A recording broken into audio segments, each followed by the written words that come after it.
Welcome to the Learning Live class, Indulge Your Curiosity with Enki. My name is Melissa, and I'm one of the Adult and Teen Services librarians at the Arcadia Public Library.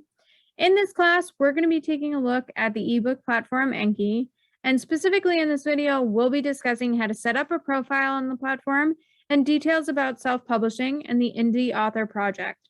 So let's get started. I'm here on the homepage for Enki at enki.biblioboard.com. You can also access this platform from Arcadia Public Library's e-resources page, which can be found at www.arcadiaca.gov/e-resources, and then under the eBooks, e-audio, and digital magazines section. First, let's discuss creating an optional profile on the Enki platform. Creating a profile allows you to access a few additional features of the platform that you might find beneficial to your reading experience.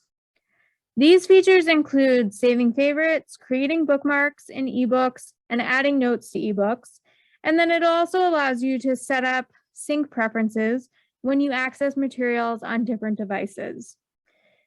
You can create a profile when you click on the button for a feature that a profile is required for, like if you want to add a bookmark and you don't have an account, when you click on that bookmark icon, it'll prompt you to either log in or create an account. But another direct way to create an account is to do so from the menu. On the upper left-hand side, you can click menu. And then right up top, you have the option to either sign in if you already have a profile. And if you don't, you can go ahead and click create yours now. You have the option to include your email address, and Enki is very upfront with you about why you might provide them with your email address. Basically, if you provide them with an email address, they will have a way to reach you if you ever need to reset your login information and to send you login instructions. An email address is not required to create a profile, but it will give you those additional options of having a way to reset your login information if it was ever lost. So you would enter an email address if you chose right up here. Then below that, you'll want to create a unique username and password. As we discussed in the Learning Lab class, Digital Privacy Basics, you want to make a strong, unique password for your account. The password requirements here are at least 8 characters and containing a number.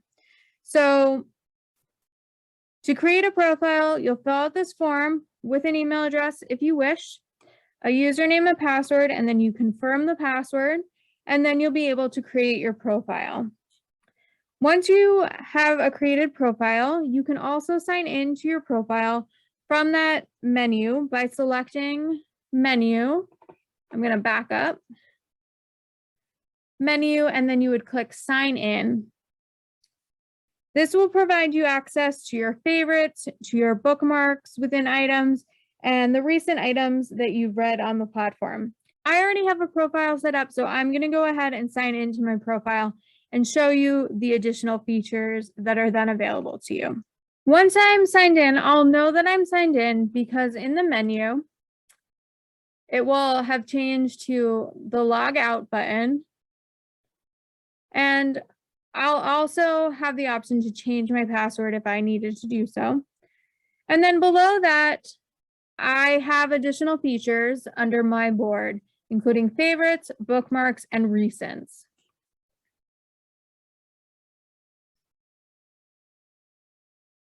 If you have any favorites saved, which essentially functions like a wish list, those titles can be easily accessed from here.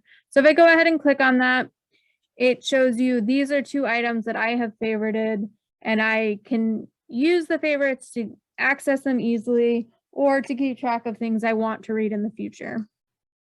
So you can access favorites when you're in an individual item. You can just click on the little heart, and that will add it to your favorites menu. I'm going to go ahead and open this book because I have some bookmarks and notes in this title.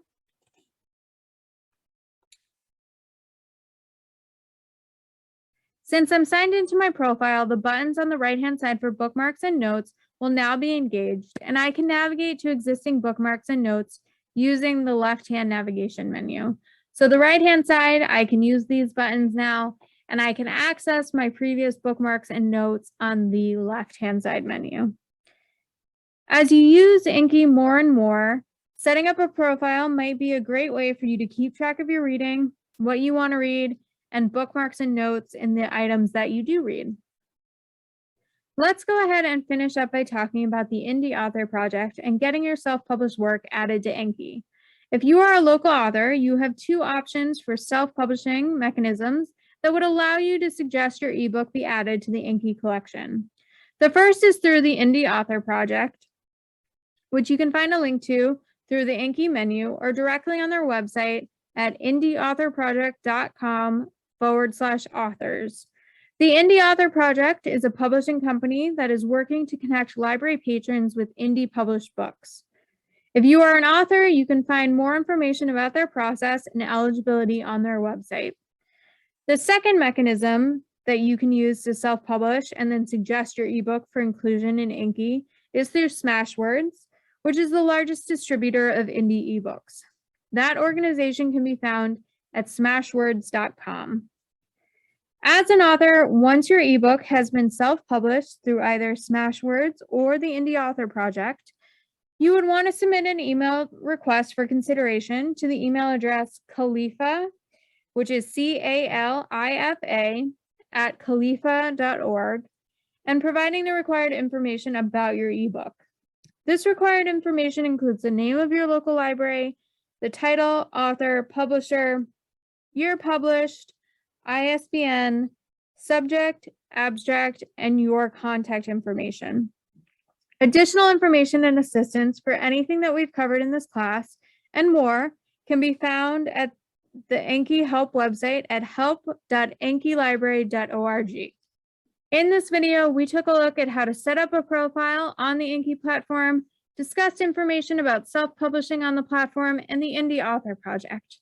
This is the last video in our Learning Lab class series, Google Apps for Organization. We hope you'll check out our other Learning Lab classes on our YouTube channel. And as always, feel free to reach out to library staff if you have any additional questions.